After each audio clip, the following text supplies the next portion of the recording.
Thank you Suman ji. आप यहाँ से बोली तो मैंने सोचा मैं भी यहीं आ जाती हूँ। वकील खड़े रह के बोलने में ज़्यादा कंफर्टेबल फील करते हैं। अब हमारे पास आधा घंटा बचा है, तो हम ऐसा करेंगे कि 15 मिनट मैं कुछ अपने थॉट्स शेयर कर लेती हूँ और अगले 15 मिनट हम इंटरेक्शन के लिए रखेंगे। सुमन जी ने काफ़ी एट लेंथ चीज़ों को शेयर कर दिया, तो मैं कंसाइज पॉइंट्स ही मेरे कुछ थॉट्स हैं उनको आपसे शेयर करना चाहूँगी। Bye and large Suman ji ने जो आपको पूरी इंडियन संस्कृति, इंडियन कल्चर के साथ में जो रूबरू किया, आई थिंक उसको आप ऐसे ले सकते हैं कि वो जामवंत हैं जो आप सब हनुमानों को जगाने की कोशिश कर रही हैं। तो आप जागिए, क्योंकि वो जो बात उन्होंने कही है संस्कृति से जो जोड़ा है, उस संस्कृति से जोड़ के देखना बहुत ज़रूरी है। जेंडर इक्वालिटी की भी कोई बात करें, हम आज के कोई भी समस्याओं की बात करें, आज की जो भी प्रॉब्लम्स हमारी सोसाइटी फेस कर रही है, आप लोग फ्यूचर जनरेशन है, नेक्स्ट जनरेशन है। इस देश का ही फ्यूचर नहीं है, you are the future of the civilization, future of humanity. So the onus is very, very strong on your shoulders. And once you are upbeat and in connect with the culture and traditions and the rich heritage that we have had, then the connect is, it's easier to go through that journey. I will also recommend all of you to see the original copy of the Constitution, which was very beautifully decorated by Nandlal Bose ji, who was a very renowned artist in West Bengal. In his ashram, him and his disciples had decorated the original copy of Constitution. And that original copy of Constitution has beautiful scenes from Nataraj to Akbar to Ramayan to Gita. All these beautiful scenes are there on very, very important chapters of our Constitution. So please look at that and then connect. You are all students of law. Please connect there. We all know what is the national emblem that we have, the Singhs of Sarnath, the 4 Singhs of Sarnath, out of which we see only 3 because the 4th one is supposed to be at the back. You all also should know that what is the emblem of Supreme Court and motto of Supreme Court. It is Yato Dharms Tato Jai. Where जहाँ धर्म है वहाँ जय है. Where there is dharm, there is victory. तो ये कुछ बहुत हमारी रिच कल्चरल हेरिटेज, हमारी रिच ट्रेडिशनल हेरिटेज को दर्शाता है और इसको साथ में चलना ज़रूरी है. हालांकि फिर भी हमें जो मॉडर्न टाइम है, इसको की भी बातों को हमें पूरी तरह ध्यान में रखना ज़रूरी है, क्योंकि जेंडर इक्वालिटी की बात हमें आज भी इसलिए करनी पड़ती है कि women have not really been able to achieve what they are capable of achieving. और उससे नुकसान क्या होता है? स्वामी विवेकानंद ने कहा था कि स्त्री और पुरुष एक चिड़िया के 2 पंखों की तरह है. एक पंख वाली चिड़िया क्या उड़ान ले सकती है? आप लोगों ने भी देखा होगा चिड़ियाएं उड़ती हुई, दोनों पंख तो चाहिए ही. और इनफैक्ट मेरा तो ऐसा मानना है कि एक रथ के 2 पहिए नहीं है स्त्री और पुरुष. महिला का काम कहीं ना कहीं भगवान ने जो और बायोलॉजी ने जो काम दिया है वो कहीं ना कहीं सारथी का दिया है, कि उस रथ की सारथी बन के महिला चले. क्योंकि जो माँ का रोल महिला को मिला है वो बहुत ही एक बड़ा इंपॉर्टेंट रोल है. और नेचर में भी अगर आप देखेंगे तो चाहे जंगल का राजा हो, आपने अगर नेशनल ज्योग्राफिक चैनल में देखा है कि वो किस तरह शिकार करता है, तो आप ये देखेंगे कि वो तो अपनी जगह बैठ के अलसाता ही रहता है. वो शिकार सिंहनियां ही करती हैं उसके लिए, और सिंहनियां उसको शिकार को करके लाती हैं. हालांकि प्राइड में राजा शेर होता है, तो वो एक सिंबॉलिक हेड है. उनका पुरुष का जो उसमें महत्व है वो एक सिंबॉलिक हेड का है. जैसे देश के राष्ट्रपति, जैसे हमारे यहाँ पे जो फॉर्म ऑफ गवर्नमेंट है उसमें देश की राष्ट्रपति, लेकिन जो प्रधानमंत्री और होम मिनिस्ट्री का काम है वो महिला के पास है. इसलिए महिलाएं उस रथ की सारथी हैं, उस समाज के उस रथ की सारथी हैं, और हमें अपना वो रोल समझना चाहिए. क्योंकि जिन चीज़ों की हम बात कर रहे हैं कि राइट्स नहीं मिल पाए, उनकी अपॉर्चुनिटीज़ नहीं मिल पाई हैं, महिलाएं अपना पूरा कंट्रीब्यूशन नहीं दे पाई हैं, उसमें कहीं ना कहीं महिलाओं का ही फॉल्ट है. उसमें फॉल्ट पुरुषों का नहीं है, उसमें फॉल्ट हम उसी समाज का है और उस पेट्रियार्की का है जिस पेट्रियार्की का पार्ट महिलाएं खुद हो जाती है. As individual, we have amazing cases of examples and cases where women have excelled in every field, whether it is the all-women bench in Supreme Court that we have seen from last year, which is headed by Justice Bhanumati and Justice Indra Banerjee is there, whether it was the first time ever elevation of a woman lawyer practicing in Supreme Court directly to the bench, Justice Indu Malhotra, in the last 70 years, first time. whether it is 3 young women fighter pilots being trained to fly the fighters, or whether it is amazing women making their marks felt everywhere, whether climbing the Mount Everest or circling the globe, or be it policing services, anywhere, women have stood up and they have made their presence felt everywhere, even in combat roles. But only as individual cases of example. As a class, women have not been able to achieve what they desire and deserve, and the losses of the society. अगर एक परिवार में महिला और पुरुष दोनों contribute करते हैं तो वो परिवार अच्छा चलता है. जरूरी नहीं है कि कंट्रीब्यूशन खाली इकोनॉमिक हो, लेकिन जहां कंट्रीब्यूशन नहीं हो पाता, महिला अपना कंट्रीब्यूशन नहीं दे पाती, ये नहीं है कि सारे के सारे सारी महिलाएं रानी लक्ष्मीबाई बने, लेकिन उनकी जो कॉम्पिटेंस है, उनकी जो कैपेसिटी है, उनका जो एटीट्यूड और एप्टीट्यूड है, उसके हिसाब से उनको अपना जो भी थ्रेशहोल्ड है उसको अचीव करने के लिए कॉम्पिटेंट करना और उनको इनेबल करना जरूरी है. और बहुत ज़्यादा कुछ देने की ज़रूरत नहीं है. समाज को क्या देने की ज़रूरत है, ये इंश्योर करने की ज़रूरत है कि महिलाएं जब घर से निकलें तो उनको उनकी सेफ्टी की चिंता ना करें, जो एक बेसिक मिनिमम चीज़ है. और अगर उनकी सेफ्टी की चिंता उनको ना करने पड़े और उनको अपॉर्चुनिटीज़ इक्वल मिलें, तो महिलाएं हर जगह कंधे से कंधा मिला के चल सकती हैं. ये हमने देखा है और ये आगे भी, ये देश का भविष्य आप लोगों के ऊपर है, तो इसी को आगे बढ़ाइए.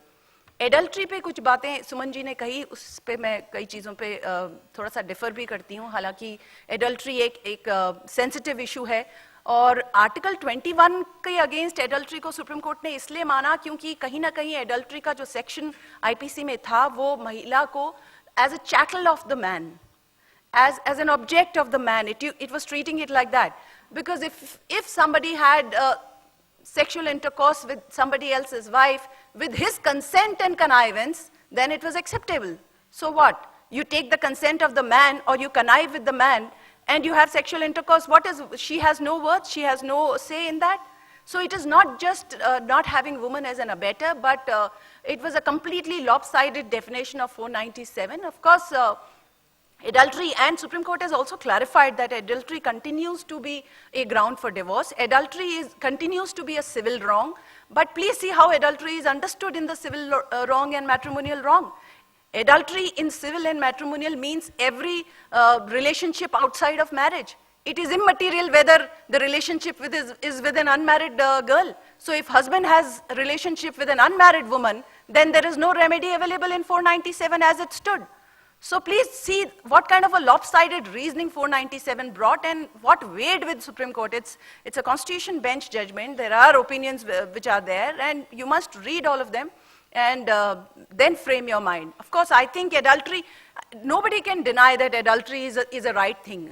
I mean, people who are supporting this judgment, they also, everyone, we are not proponents of adultery. It is a wrong. If you have gotten into a matrimony, you have to respect the sanctity of matrimony. There is the concept of sexual autonomy in a matrimony does not exist. Then if you give sexual autonomy to women, then you give sexual autonomy to man also.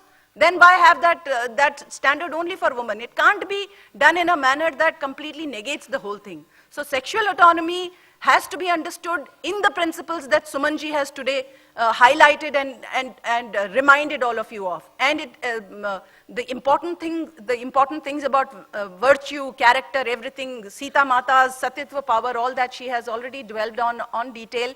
I am a strong proponent of that theory myself, and I think it's our integrity which needs to be protected, but adultery has to be seen somewhere differently. And it continues to be a civil wrong, matrimonial wrong, but it was wrong as a crime. There is one more theory of why we should have more and more criminal laws in matrimony. So there is another theory some of our professors used to teach also, and very interesting sayings they used to say, that having too many criminal laws in a matrimony is like having a bull in the china shop. That's exactly what's going to happen. Because there's another interesting saying that so long as there is love between a married couple, they're not governed by any law. But as soon as love goes out of the window, then law comes in from the door. That's how it happens. So important thing is, sanctity of marriage has to be protected, but it has to be protected in a meaningful manner. We have to understand that institution of marriage, the institution of family that we have, is an asset that we have. It is an asset for our country, it is an asset of our nation. People across the world are now trying to study our concepts of matrimony, of love marriages, arranged marriages, of our family system. I speak to some of my friends who are abroad, and sometimes I got to know that they have family, like we have family doctors, family dentists, they have shrinks. Shrinks is a slang word for psychiatrists. And some of my friends told me that they go to shrinks regularly, like once a month or once in 2 weeks or something like that.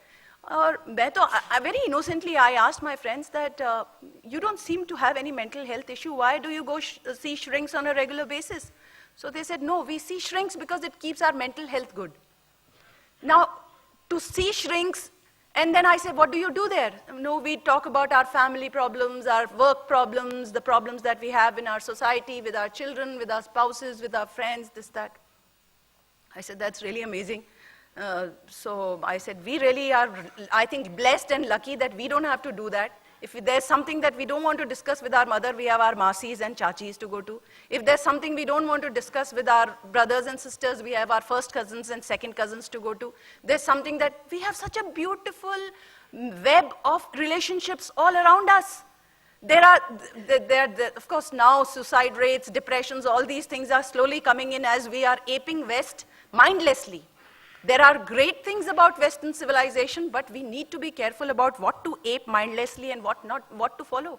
And the family system, of which institution of marriage is an important part, has to be seen as one of our greatest strengths. I mean, in our country, we don't send our children out when they are 16 or 17 years of age. They don't have to go out and fend for themselves. There was a study of Indian parliamentarians that went to some of these Scandinavian countries to study their system of old age homes.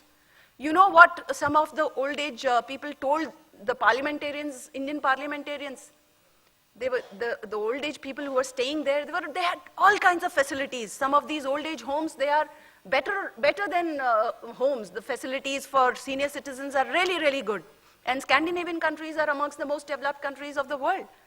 And some of those senior citizens told our parliamentarians, don't have senior homes or old age homes in your country, because your country has a beautiful system of your nani, dadi, parnani, everyone staying in the same roof, and you're taking care of your elders and seniors. And those are the kind of wisdoms that we can't see. Education and literacy are two different things. We are mindlessly going after literacy, but somewhere we are losing touch with the wisdom and education. I come from Rajasthan. I want to tell you a small story. Jodhpur के मारवाड़ के महाराजा, जोधपुर उस time नहीं था, मारवाड़ के महाराजा थे, और वो उनके वहाँ पे कोई coup हुआ और वहाँ पे उनको निकाल दिया. और वो छोटे बच्चे थे, तो वो सब जगह जाए, घूम के उन्होंने कोशिश करी कि अपनी वापस फौज इकट्ठी करें. और वो फौज इकट्ठी करके उन्होंने कोशिश करी कि वापस जब खुद थोड़े बड़े हो गए, तो उन्होंने वापस अटैक करके मारवाड़ के अपने एम्पायर को लेने की कोशिश करी. और वो जितनी बार अटैक करते थे, तो वो मुंह की खाते थे, क्योंकि वो जो उनके एडवर्सरीज थे, वो बहुत स्ट्रांगली इन प्लेस थे. और वो दर दर भटक रहे थे. उनकी एक बार सारी सेना मारी गई जो उनके लोग इकट्ठे किए थे. तो पहले जमाने में होटल्स और रेस्टोरेंट्स नहीं होते थे. वो भूखे कहीं गए और उन्होंने आवाज लगाई कि माँ कुछ खाने को दे दो, किसी अननोन घर में. और अंदर से एक बूढ़ी डोकरी थी, उसने बोला कि आजा बेटा, खींचड़ा बनाए खा ले. तो उन्होंने खींचड़ा, बाजरे का खींचड़ा एक थाली में परोस के उनको दिया. और उन महाराजा का नाम मैं भूल रही हूँ, लेकिन वो जैसे उनको खींचड़ा दिया तो वो भूखे थे बहुत. तो उन्होंने खींचड़ा का प्लेट लेते ही उसके बीचों बीच हाथ डाली, और उनका इतना गर्म था खींचड़ा कि उनका हाथ जल गया. और उन्होंने ऐसे ऐसे किया, तो वो उस बूढ़ी डोकरी ने, जो इलिटरेट बूढ़ी डोकरी थी, उसने कहा कि क्या उस महाराजा की तरह करते हो कि बीचों बीच खींचड़े में से खाना चाहते हो? खींचड़ा खाना है तो कोने कोने से खाओ. और अगर अपने, ये शिवाजी महाराज की भी है, पर ये जोधपुर के भी एक महाराजा की ऐसी कहानी है. तो ये विजडम्स है हमारे ओल्ड एज की. ये we are lucky to have those wisdoms and those learnings at home. I'm sure all of you would have read beautiful stories and heard beautiful stories from your nannies and dadis. And there is great learning in those stories. And we need to continue that tradition. That tradition should not go away. So as we move, this is a generation of instant coffee and instant noodles. We have very little patience for anything else. We are a generation, and it's not just about, India. It's generationally. We are a generation which is very, very impatient. We want everything quickly. We want quick results. And we are also a generation which is very, very conscious about our rights. But somewhere we are becoming oblivious to our responsibilities. Somewhere we are forgetting the duties that complement with those rights. So while we talk about women empowerment and gender equality, we need to understand that women have done greater damage to equality of women, and the role for women is much, much greater. We have to understand that the other concepts also that we speak about, we all have to introspect, and we need to find a way to understand that fundamental duties is not just part 4 of the Constitution. Every duty, if I have a fundamental right to stay alive, all of you have a duty not to kill me. If you were to just decide to kill me, close the doors of this and kill me here, then what? Then part 4 of the Constitution is not the only fundamental duties. Every right has a complementary duty. And we need to move from rights to responsibility and duties. Okay, you're here, so I know my time's up. We will now move to interaction. Like I said, we were given till 12:30. So it's 12:15 now. We will have interaction. We can, Suman ji and I can answer questions. If you have any thoughts, any questions, please just start. Thank you very much.